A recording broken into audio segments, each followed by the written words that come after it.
Breaking news tayo mga tol, laban ni Josh Warrington versus Leywood. Maganda naman yung naging performance ni Josh Warrington sa mga unang round. Naging agresibo ito at body shot ang tinatarget kay Leywood. Pero dahil sa kanyang pagiging agresibo natimingan siya ni Leywood pagdating ng round 7. Akala ko mga tol magtuloy-tuloy na yung magandang momentum ni Josh Warrington. Naging maganda ang galawan ni Josh Warrington, epektibo naman ang pagiging agresibo. Pero nakalimutan na ata mag-ingat mga tol dahil nasingitan ng solid pagdating ng round 7. Sunod-sunod na solid hook ang tumama sa muka. Hindi na nga nakagalaw yung paa ni Josh Warrington matapos tamaan ng solid. Kaya sinundan na lang ni Leywood ng sunod-sunod na hook shot. Kaya dito na bumagsak at hindi na nakarecover itong si Josh Warrington. Pagbangon ni Josh Warrington mga tol, hindi na kinaya dahil groggy pa ang tuhod. So tinigil na nga po ang laban sa round 7 at panalo si Leywood na depensahan pa rin niya ang kanyang WBA featherweight belt.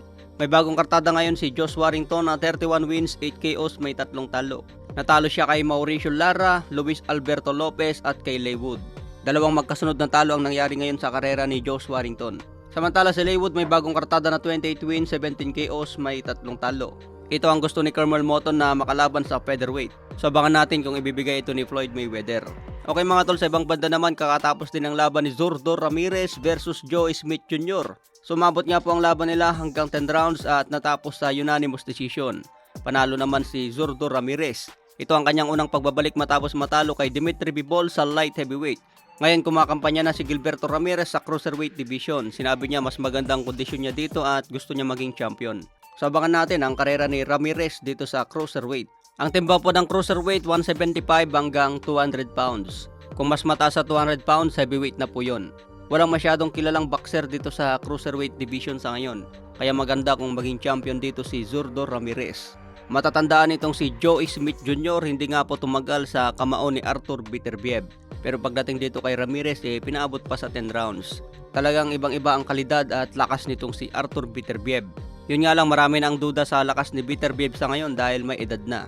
So abangan natin ang laban ni Artur Beterbiev versus Dimitri Bivol. Sa ibang banda naman, Cuadro Alas Casimero, pinakita nga po ang mabagsik na training sa Japan.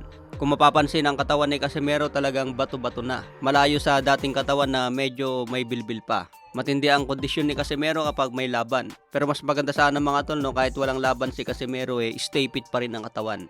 Para hindi na mahirapan kapag may biglang laban na ibibigay ng promoter. Mapapansin noong walang laban si Casimero, medyo tabain pa talaga Pero ngayon siksik na naman ang katawan na tanda ng pumatay. So abangan po natin sa October 12 ang laban niya kay Oguni.